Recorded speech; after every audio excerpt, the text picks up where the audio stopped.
tayo, no? At salamat po sa Panginoon. At ito tayo, dami natin ngayon, no? Nasa ukete yata tayo. No? Yun na nga, magtitiis na lang. Last na akong speaker. Mamaya uuwi na, kakain na tayo, mag-aakuna na tayo, no? Last na to, naiinig ko si Ate Chona, oh. So, tunay po mga kapatid, napakabuti ng Diyos, no? Naalala ko lang, 32 years ago. Sino yung nandito pa nun? Si Nanay Mel. Mel, 32 years ago, 1994, nandito tayo. Dito mismo. Kasi dito po kami graduate ng CLLS seminar. Ito po, 9402, September. Candidate pa ako noon. Natulad ako dyan, nakaupo ako dyan. 150 po yung candidate namin. Hanggang doon. Imagine, ang dami. No? Kaya nga halos itong buong Green Acres yata ito, naging candidate na namin ito eh. Hanggang doon sa may atlas. No?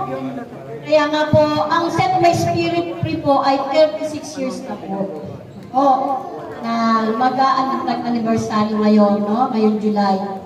At praise the Lord, eto, buhay pa kami ni Sister Mel. Tapos si Sister Mel, candidate pa lang ako yung nagmo-moderator na yan eh. Ano nga si Nanay Mel, ang taon na yan? 75, yan. At ang nag-akay po sa akin, syempre, yung aking mabait na nanay. Asan na yung nanay ko? Ayan, nakakita mo? Ilan na yung mother ko? Ano naging nyo? 78. Di ba? Abuti pa kayo natin yun. At syempre, yung aking tatay, ayan yung nagka-drum set. Tanong na, ilan ba yung tatay ko? 80. Uy, sintenan na. Nag-a-apply na kami ng 10,000. Wala pa, inantay mo na ako yung centennial. 80 na po yung aking tatay. No? Nangangaroling pa yan pag December. Nakahabot pa kami ng Alfred. No? Talagang matibay pa yan sa lakaran. Amen ba? Anong sikreto, Ate Jenny? Anong sikreto? Bakit ang magulang ko gumaganda? Mas bata pa ng tingin yung nanay ko eh. Yung tatay ko, bilis pa mag-ano yan. Ibay pa niya lumakad. Yung mother ko, yan, no? Anong sekreto? Maglingkod lang po kayo sa Panginoon. Amen? No? Maglingkod lang po kayo sa Panginoon. Hahaba po ang buhay niyo. Gusto niyo yan? Amen? Kasi ang magpapahaba ng buhay niyo, sino? Sino? Si Amang Yahweh. Amen? Kilala nga na ba si Amang Yahweh? Kilala nga na? Sino si Amang Yahweh? Sino? Sino si Amang Yahweh? Siya yung Papa ni Jesus. Tatay ni Jesus. No? Ilan ang Diyos? Ilan? Diyos Ama, Diyos Anak, Diyos Espiritu Santo. Ilan ang Diyos? Tatlo daw. Sabi ng bata. Isa lang ang Diyos, no? Pero meron siyang tatlong persona. Nag-aaral na ba ito? Hindi ko siguro absent ka nung nagtuturo yung katista nyo, no? So, yun na nga po. Marami pong salamat. At ngayon, nasa 36 years na po tayo. At ang inyo pong lingkod ay nasa 32 years na po sa charismatic. Pero, masasabi ko na 30 years pa lang ako. Kasi nung sumunod ako kay Lord, 1996. Graduate ako 1994 sa charismatic. 1996 ako sumunod kay Lord.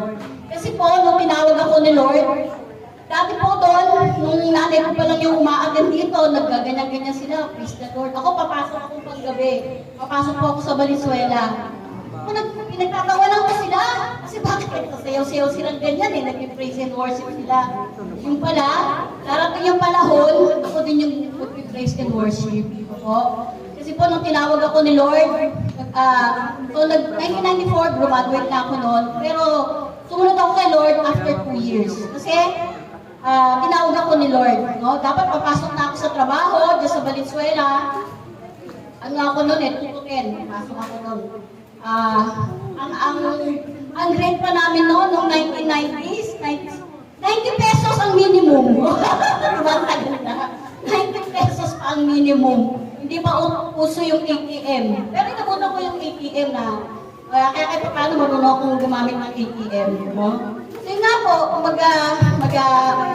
habang papasok na ako, nag-soaking prayer pa kami. No? Tapos hingi kami ng message na ganyan.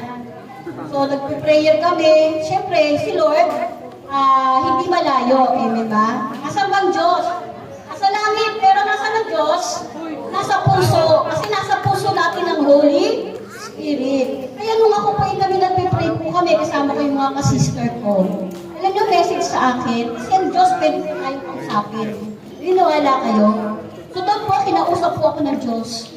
Ang tinatawag na the inner voice of God. Inner, kalooban mo. No? Kalooban mo, magkikipag-usap ng Holy Spirit. Ang message po sa akin ng Holy Spirit, anak, mag-resign ka na. Ang message sa akin. Kaya nga po nung time na yun, imbis na papasok po ako sa Valenzuela, nag-resign na po ako. Ano po? At, yun na nga, pagdating doon, nagulat yung manager ko, bakit daw ako magre-resign. No? Kasi nga po, calling na po ako ni Lord. Kasi po yung time na yun, meron po kami weekly seminar. No? Saan kami nagpupunta, 2 days. 2 days yung seminar namin. No? Sabado at Linggo. Pupunta kami sa iba't lugar, tapos doon kami nagtagaan ng mga seminar. No? Kaya yun po yung calling sa akin. Hanggang ngayon po. Kaya nga po, from 1996, up to now, ay tuloy-tuloy po yung aking paglilingkod sa akin. Ngayon po, meron na po akong 3 anak. At praise the Lord, nandito po yung aking poging asawa. Yan, ayan, nasa likod. Ayan, yung may sombrero niya, kamukha ni Robin Padilla. So, medyo, naano ko ngayon first time niya nga, nandito siya ngayon, no?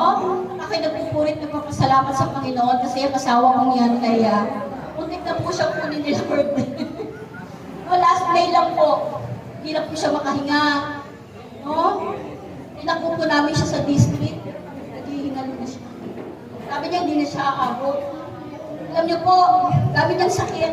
No? Sakit sa puso, sakit sa baga, sakit sa lahat. Naghalo-halo na. Pneumonia. Kala namin hindi na kami aabot. Pero praise the Lord. Doon sa malaking aparato na parang nebulizer, parang maliit na nebule na yun po yung naghatid sa kanya papuntang district. But praise the Lord, from district, hindi kami tinanggap kasi puno na. Sabi, sarado na, pati Bernardino, walang bakante. Okay, may ginamit si Lord yung anak ng aming kapatid. Na doon nagtatrabaho sa Bernardino sa may Samarden. At doon po ay pinagaling siya ng ating Amang Yahweh, at ngayon po, meron po siya bagong buhay. Amen! Palakpakan po natin ang malakas yung Amang Yahweh! Praise Yahweh! Salamat sa ating Panginoon. Kaya ako talagang nagpupulit at magpasalamat kay Lord dahil kung di dahil sa ating Panginoon, wala na siya. Wala na siya. Pero sabi ko, Lord, nais ko, Lord, na yung asawa ko, Lord, ibalik mo siya, Lord. Kasi dati, naglingkod na rin siya kay Lord. Ano, di ba yung asawa ko, yan ang best man ng aming punong lingkod ni brother. Yung kanina dito. Siya yung naging best man. So, kami yung mga tawag doon, yung mga abay. Yan. Pero siya yung best man. No? At siya, naglingkod na rin siya kay Lord. Kaya lang, nabis sa trabaho. Kaya ngayon, hindi na siya nakakapag-attend sa gawain. Pero ito siya ngayon, dahil